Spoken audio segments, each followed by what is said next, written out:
وہ جس کو بٹھانا چاہے تو بازو بٹھا بھی لیتا ہے. غوث اعظم کو بٹھایا تھا، غوث نے نظر ڈالی تو خواجہ غریب نواز کو بٹھا لیا، غوث نے نظر ڈالی تو بندہ نواز کو بٹھا لیا، غوث نے نظر ڈالی تو قطب الدین بختیار کاکی کو بٹھا لیا، غریب نواز نے نظر ڈالی تو صابر پیا کو کلیئر میں بٹھا دیا، غریب نواز نے نظر ڈالی تو دنیا کے خطے خطے میں اپنے محبوبوں کو بٹھا دیا. بتایا سن، میں خدا کا انتخاب ہوں اور میں جو چاہوں جیسے چاہوں کر سکتا ہوں، ہاتھ میرے ہے. قوت خدا کی ہوتی ہے، سبحان اللہ سبحان اللہ. نظر میری ہے، دیکھنا خدا کا ہو رہا ہے، زبان میری ہے، قوت اور گویائی کلام کی قوت خدا کی ہوتی ہے. میں اگر کہہ دوں، ولی کہہ رہا ہے، میں اگر کہہ دوں تو چور بھی ابدال بن جاتا ہے. میں اگر کہہ دوں خنسا ہجڑا میرے پاس آئے تو ماں بن جاتا ہے. سبحان اللہ.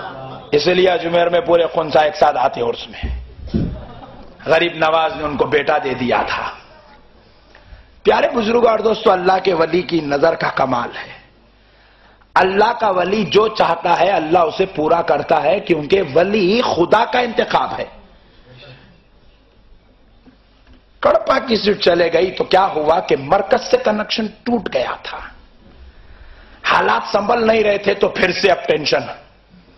لیکن جب ملا ہوا تھا، یہاں پر برابر روڈیں بھی بن رہی تھی، الیکٹریسٹی بھی ہو رہی تھی، ڈرینیج پرابلم سالو ہو رہی تھی، بڑے بڑے مسئلے ڈیل ہو رہے تھے، مرکز سے کنیکشن جڑا ہوا تھا. دلی سے کڑپا کنیکشن تھا، مسئلے حل ہو رہے تھے، ٹوٹ گیا، مسئلے خراب ہو گئے. تو ولی کا کنیکشن بھی خدا سے جڑا ہوا ہوتا ہے. سبحان اللہ. ادھر جا کے بولے حضرت 2 بچے ہیں، تیسری بچی ہونا، ٹھہر خدا کو بول دیتا ہوں. سبحان اللہ. مرکز سے کنیکشن جڑا ہوا ہے، ولی سنتا ہے، خدا سے کہتا ہے، خدا کہتا ہے تو دینا چاہتا ہے دے دے تو میرا غلام خوش ہو جائے گا. بولے لے تیری خوشی کے خاطر دے دیتا. سبحان اللہ سبحان اللہ. غریب نواز حضرت خواجہ حضرت غوث اعظم کی بارگاہ سے ایک خاتون کا گزر ہو رہا تھا. بڑھیا تھی، بہو کو ساتھ میں لے کر جا رہی تھی، رو رہی تھی.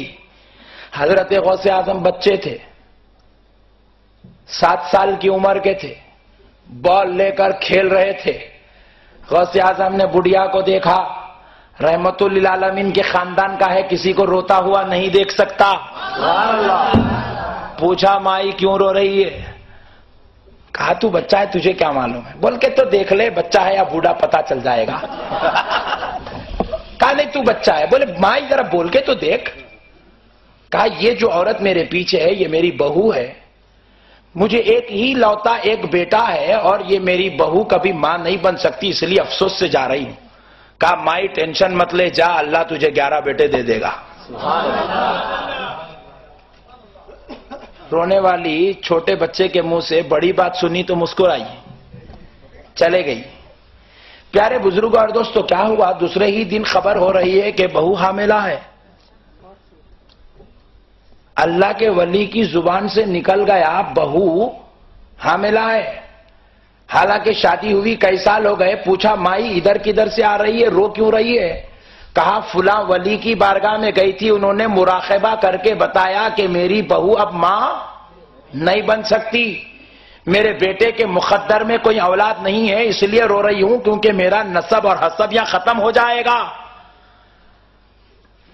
حضرت غوث اعظم نے کہہ دیا 11 بیٹے ہوں گے. چند دنوں بعد خوشخبری مل گئی کہ بہو حاملہ ہے. ایک بیٹا ہوا، دوسرا ہوا، تیسرا ہوا، 11 ہو گئے 11 سال میں. اور دیکھتی کیا ہے کہ پورے 11 پوتروں میں ولایت والی صفات موجود ہے. سبحان اللہ سبحان اللہ. عام بیٹا نہیں، ولی پیدا ہو رہا ہے. اب غوث اعظم وہ بچے کو ڈھونڈنے کے لیے وہ ماں نکلی، چپا چپا ڈھونڈتی رہی، غوث اعظم نہیں ملے. کانوں میں ایک دن رکعت پڑ گئی کہ 18 سال کا ایک نوجوان اپنے ولی ہونے کا اعلان کر رہا ہے، اپنے غوث ہونے کا اعلان کر رہا ہے. اپنے قطب ہونے کا اعلان کر رہا ہے، اللہ کے محبوب ہونے کا اعلان کر رہا ہے۔ نبی نے جس طرح نبوت کی اعلان کیا تھا، یہ اپنی ولایت کا اعلان کر رہا ہے۔ تو سمجھ گئی وہی 7 سال والا بچہ ہوگا، اب اس کی عمر 18 سال ہے تو 11 سال کا وقت بیت گیا، اب بھاگی بھاگی دوڑی دوڑی غوث اعظم کا پتہ پوچھی گھر پہ آ گئی۔ غوث اعظم نے جیسے ہی دیکھا چہرہ پلٹا لیے، آ کے قدموں میں گر گئی، کہا بیٹا تو وہی ہے نا جو 11 سال پہلے مجھے پوتروں کی خوشخبری دیا تھا؟ کہا ماں ہاں میں وہی ہوں۔ پوچھا بیٹا اس وقت میں زمانے کے سب سے بڑے ولی کی بارگاہ سے آ رہی تھی، وہ مراقبہ کر کے بتائے کہ میرے بہو کے مقدر میں، میرے بیٹے کی مقدر میں کوئی اولاد نہیں ہے، پھر تو نے کہا 11 بیٹے ہوں گے تو مجھے 11 بیٹے پوترے ہو گئے۔ بیٹا ذرا بتا، اگر آپ کی بات سچی ہے اور وہ کرامات میں دیکھ رہی ہوں، وہ ولی غلط کیسے ہو گئے؟ تو کہا مائی خبردار سن لے، ولی کو غلط نہ کہنا، ولی غلط نہیں ہوتا۔ وہ جو ولی نے مراقبہ کر کے کہا تھا وہ حقیقت تھی۔ وہ لوح محفوظ کو دیکھ کر کہہ رہے تھے لوح محفوظ میں تیرے بیٹے کے مقدر میں کوئی اولاد نہیں تھی، انہوں نے وہ کہا جو دیکھا۔ اور مائی سن، جب تک تو میرے پاس آئی تھی تو تیرے بیٹے کے مقدر میں کوئی اولاد نہیں تھی، لیکن میں نے محبت سے کہہ دیا تاکہ تیرا رونا ختم ہو جائے، تیرے چہرے پہ خوشی آ جائے، تجھے خوش کرنے کے لیے میں نے کہہ دیا جا تجھے 11 بیٹے ہوں گے۔ اللہ نے گوارا نہ کیا کہ غوث کی زبان کے کلمات مٹ جائے۔ رب نے کہا اے میرے غوث اگر تو کہتا ہے اب تک تو لکھا ہوا نہیں تھا، لے تیری زبان سے نکل گیا تو خدا لوح محفوظ پہ لکھ دیتا ہے۔ نعرے تکبیر، نعرے رسالت، علماء اہل سنت، غوث کا دامن۔ اللہ کے ولی کی زبان ہوتی ہے، قوت خدا کی ہوتی ہے۔ سبحان اللہ۔ زبان سے نکل جائے ہو کے رہتا ہے۔ اس لیے پیارے بزرگ اور دوستو، اولیاء اللہ کی چھت و چھایا میں رہنا چاہیے، مسئلے بڑے آسانی سے حل ہو جاتے ہیں۔